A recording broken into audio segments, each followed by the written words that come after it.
The other problem with oaks is that these are just some bur oaks that are left over in the refrigerator, and a few of them are starting to sprout. I get questions about, well, how should I plant those seeds?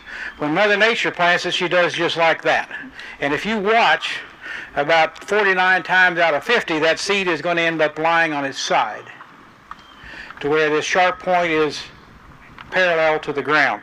It's important that you place those seeds in that similar position, because what happens is when it germinates, that primary root or taproot comes out and turns down.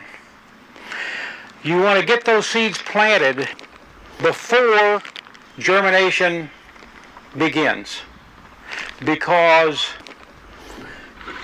3 to 7 days before you see this root actually start coming out, this seed recognizes a position. If in the process, if you leave them in here too long, and you take them out and they've already started this pre-germination development, getting ready to send out that primary root, if they're in this position, and then when you plant it, you turn it like this, what will happen is that primary root will come out, grow up, then turn and go down, and you end up with a bunch of culls.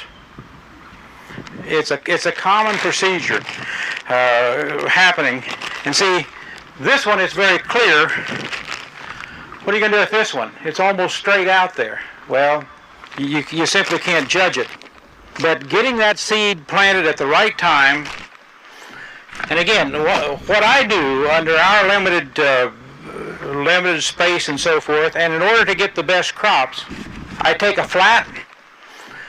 For a number of years, I used simply a 2-inch deep flat, and would put about 2 inches of mix in the flat, and then spread out the seeds 1 layer thick on that flat, and then transplant them from there into whatever size of cell that I wanted to grow the plants in.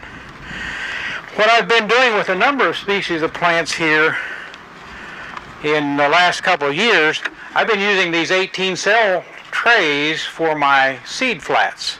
So I fill this, and I might have, well, with bur oaks, I might only have 6 or 8 in each of these cavities. But the nice thing about this is, if I get busy or sidetracked, and these go ahead and send that primary root down, they're going to get guided and air pruned, and so I still have a good seedling. But the desirability of germinating these in spot A and then transplanting them into another container is that when I transplant them like that, I end up with 18 seedlings all at the same stage of development. Whereas if I plant the seed directly in here, this one may germinate and be 6 or 8 inches tall before this one germinates. Well, then I have the tall ones shading the slower ones. And it doesn't necessarily mean that these are genetic runts. It simply means they're being shaded by their neighbors. I really like doing the flats, and these were done that way. You see some variation in here, but it's pretty minor compared to if I'd planted the seeds directly in here and just took pot luck. These were planted, let's see, I planted these July the 27th, exactly 2 months ago. They're probably just a little bit early to be pulled and transplanted. I like that. I would transplant that readily, and it would grow and develop a tremendous root system. If in doubt, transplant early.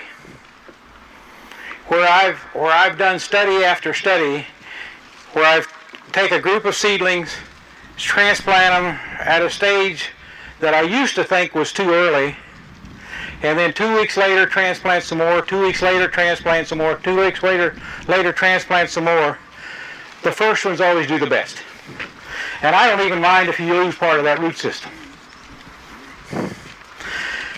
These would probably move a little bit better yeah, that's pretty good. If they had another week or two, But again, planting these July the 27th, with the summer that we had, I'm surprised that they're even looking reasonable at all.